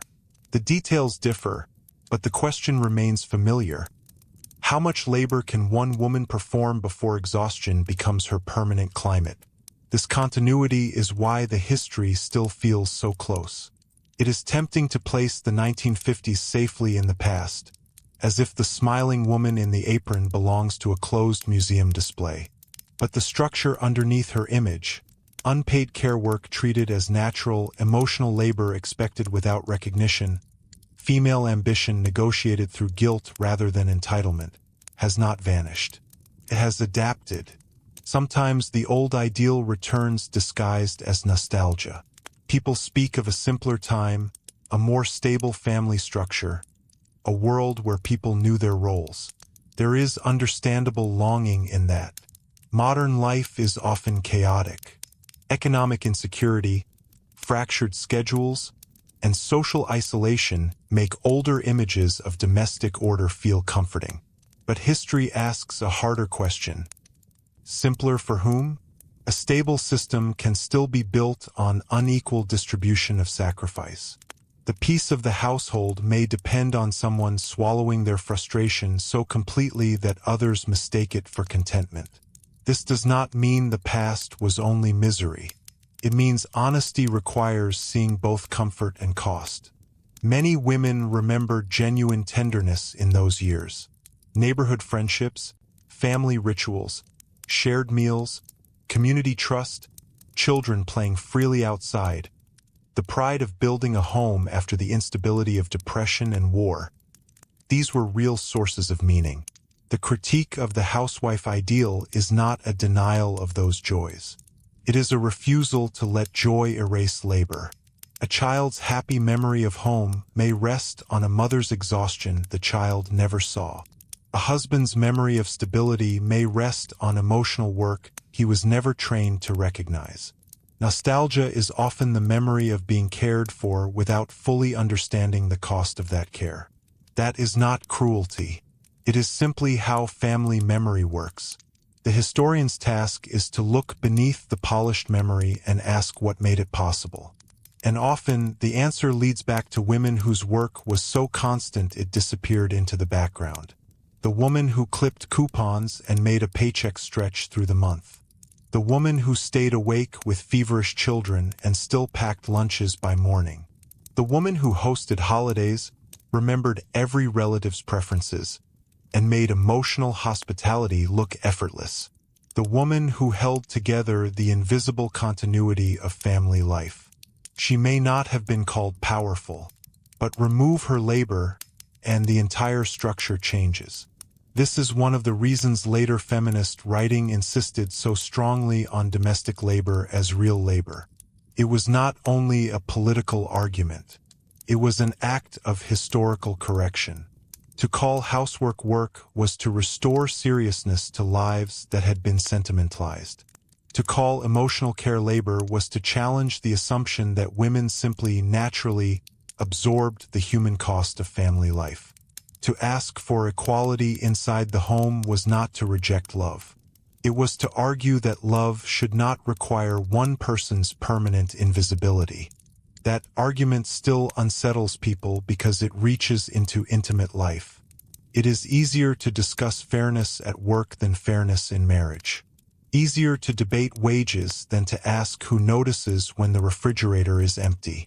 Easier to support equality in theory than to examine who gets uninterrupted sleep, uninterrupted thought, uninterrupted adulthood. The housewife of 1950s America stands at the center of this discomfort because she reveals how power can hide inside affection. A husband may love his wife and still unconsciously depend on inequality. A child may adore his mother and still grow up assuming her labor is background rather than effort. A woman may love her family and still be diminished by the expectation that love should replace selfhood. These truths are difficult precisely because they do not fit cleanly into hero and villain. History rarely does. Most people were not trying to be cruel. They were trying to be good according to the rules they inherited. But inherited rules can still create suffering, especially when goodness is defined through unequal sacrifice. The suburban housewife was asked to embody goodness itself: patience, beauty, devotion, warmth, moral steadiness, domestic competence, emotional generosity. It was an impossible standard, and impossible standards do not fail because women are weak. They fail because they are designed to demand too much. And yet many women met those demands with astonishing competence, which is perhaps why the system lasted as long as it did. Their resilience was mistaken for proof that the arrangement was fair. It was not fair. It was sustainable only because women made it sustainable. By the time later generations began fully naming that truth, the image of the perfect 1950s housewife had already become something else. Not a simple symbol of nostalgia, but a mirror reflecting the hidden economics of ordinary life. And once you see that mirror clearly, you begin to notice the same question everywhere, waiting patiently beneath every polished version of normal life. Who is quietly carrying this so everyone else can call it effortless? Who is quietly carrying this so everyone else can call it effortless? That question reaches far beyond one decade, but the 1950s housewife gives it a particularly clear shape because her labor was so deliberately hidden beneath the language of happiness. She was supposed to make difficulty disappear. If the home looked peaceful, then her work had succeeded. If her own exhaustion became visible, then she risked being seen as failing at the very role that required that exhaustion. It is a remarkably demanding form of performance, to be judged most highly when no one notices what you are doing. And because so much of that labor happened in repetition, it rarely produced the kind of dramatic memory history usually prefers. There is no monument to 1,000 packed lunches. No public ceremony for remembering which child feared thunderstorms and which one pretended not to.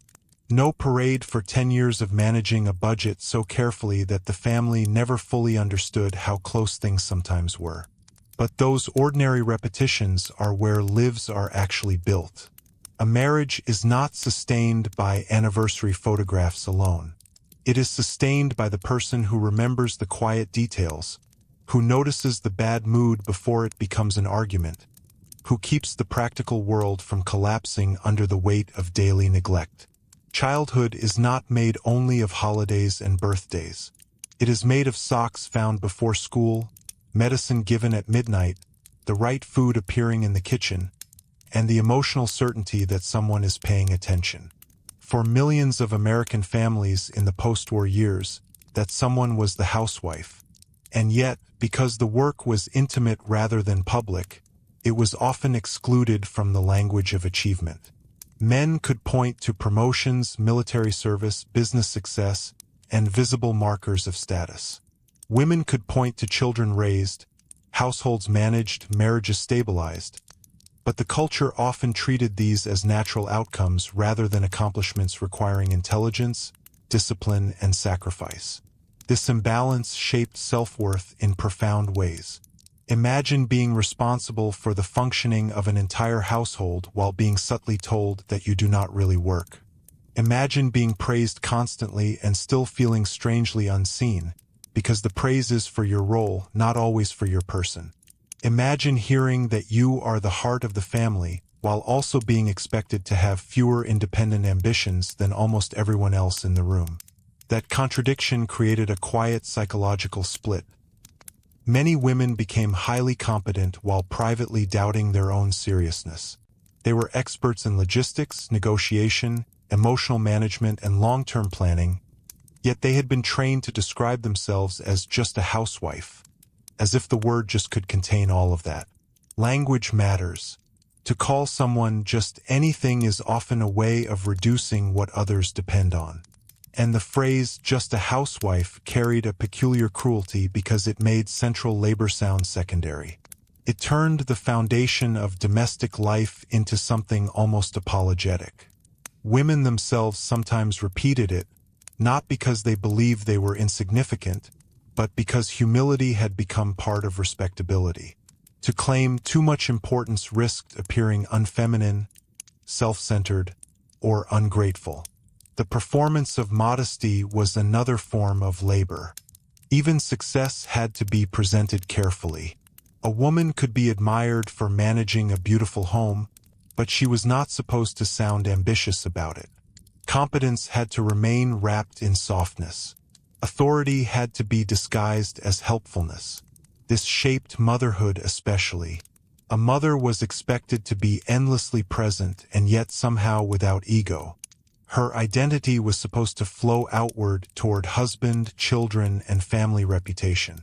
If she wanted recognition, that desire itself could feel morally suspicious. Good motherhood was often imagined as selflessness so complete that the self almost disappeared. And this is where the emotional history becomes especially sharp. Because children grow up, and when they do, they often look back and realize that the person they called mom had once been someone else first. She had preferences, ambitions, frustrations, talents, and private thoughts that were never fully visible from the child's side of the table. Many adults later describe a moment of historical recognition inside their own families. Understanding that their mother had not simply existed as a maternal function, but as a woman navigating a structure that demanded more than anyone openly admitted. That realization can feel almost like discovering a hidden archive inside ordinary memory. The dinner table changes shape in retrospect. The mother who seemed merely efficient becomes a strategist. The woman who seemed quiet becomes someone who had learned the high cost of speaking too directly. The family stories begin to reveal absences as well as presences. What was not said, what was postponed, what was quietly surrendered. History often enters through that kind of personal recognition. The 1950s housewife becomes easier to understand when we stop imagining her as a stereotype and start imagining her as someone specific. A woman in Ohio clipping coupons while listening to the radio. A mother in California trying to keep 3 children quiet in a house too small for everyone's emotions. A wife in Illinois who studied literature in college and now spends afternoons ironing shirts while wondering where that earlier self has gone. A black domestic worker in Georgia cleaning another family's kitchen before returning to manage her own home at night. The category housewife contains enormous variety, but what links these lives is the expectation that care should be given generously and quietly, often without the authority that should accompany such responsibility. That expectation shaped even the language of gratitude. A husband might say he helps with the children, implying that the children fundamentally belong to the mother's domain. A family might describe housework as something she takes care of, as though the labor emerged naturally from her personality rather than from hours of repeated effort. Help was praised. Responsibility remained uneven. These patterns sound familiar because many of them still survive. This is why the history refuses to stay politely in the past. The 1950s are not only a period to be observed, they are part of the architecture still under many modern conversations. Debates about childcare, parental leave, flexible work, emotional labor, and the mental load inside relationships all carry the echo of that earlier domestic model. The tools have changed. The expectations often remain recognizable. A modern woman answering work emails while scheduling pediatric appointments and mentally tracking school deadlines is not living the same life as a suburban housewife in 1956. But she may still feel the same old cultural pressure to make the impossible look graceful. That continuity is not accidental. It comes from a deep historical habit of treating women's adaptive capacity as an infinite resource. She can handle it. She's better at these things. She notices details. She's naturally nurturing. These phrases sound flattering, which is partly why they are so effective. Compliments can become cages when they assign permanent obligation. To say a woman is naturally better at care is often a way of making unequal labor feel morally comfortable. And yet care itself is not the enemy. Care is one of the most valuable human acts. The problem begins when care is demanded rather than shared, expected rather than respected, feminized rather than recognized as a human responsibility. This distinction matters because many women did not want to abandon domestic life. They wanted it treated honestly. They wanted marriage to be partnership, not dependency. They wanted motherhood to be meaningful, not compulsory self-erasure. They wanted homemaking to be respected without being treated as destiny. They wanted the freedom to choose without being punished for choosing differently. That is a far more nuanced demand than the simplified culture wars often allowed. The 1950s housewife is sometimes remembered in public argument as either a tragic prisoner or an icon of perfect family values. Neither version is complete. Real people lived in the space between. Some women genuinely loved domestic life and found deep purpose there. Some felt trapped almost from the beginning.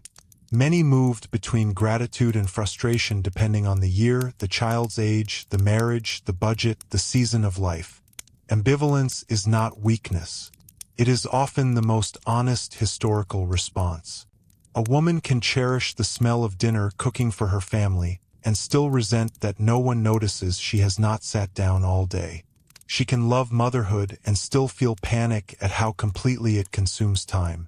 She can admire her husband and still want him to understand that devotion should not require invisibility. This emotional complexity is what makes the story durable. Equals. Because the question is not really whether the 1950s were good or bad. It is how ordinary life distributes dignity. Who gets to be seen as fully adult? Whose exhaustion is taken seriously? Whose ambitions are treated as natural? Who is expected to bend first when work and family collide? These are not museum questions. They are living ones. And perhaps that is why the image of the smiling 1950s housewife remains so powerful. She stands at the crossroads of comfort and constraint. She reminds us that a beautiful home can still contain loneliness, that prosperity can coexist with dependence, and that admiration can sometimes hide unequal expectation. She also reminds us that history's quietest figures are often its strongest. Because behind the polished surface was not fragility, but endurance. Not passivity, but constant management. Not simplicity, but a life requiring intelligence that the culture rarely named properly. The suburban kitchen was never just a kitchen. It was an economic office, a childcare center, an emotional repair room, a social performance stage, and sometimes the loneliest place in the house. And standing there, day after day, was a woman expected to make all of it look ordinary. The country called her lucky. Advertisements called her fulfilled. Neighbors called her respectable. But if you listened carefully, past the washing machine, past the television in the living room, past the practiced smile at the dinner table, you could hear a much more important question beginning to rise. What would happen if women stopped mistaking survival for satisfaction? And once that question had been asked, it could never be fully put back. What would happen if women stopped mistaking survival for satisfaction? In many ways, the second half of the 20th century became part of that answer. Women returned to universities, entered professions in greater numbers, challenged marriage laws, fought for equal pay, demanded legal recognition, and insisted that the private world of the home was not separate from justice, but one of its most intimate tests. The quiet dissatisfaction of the suburban kitchen became part of a much larger conversation about freedom itself. But even as laws changed and expectations shifted, the deeper lesson of the 1950s housewife remained more personal than political. It was this: a life can look perfect from the outside and still feel incomplete from within. The polished kitchen, the family photograph, the tidy lawn, the carefully ironed dress. None of these could answer the central human question of whether a person is allowed to exist fully as themselves. Comfort matters. Stability matters. Love matters. But none of them should require the disappearance of the self. That is why the history still lingers.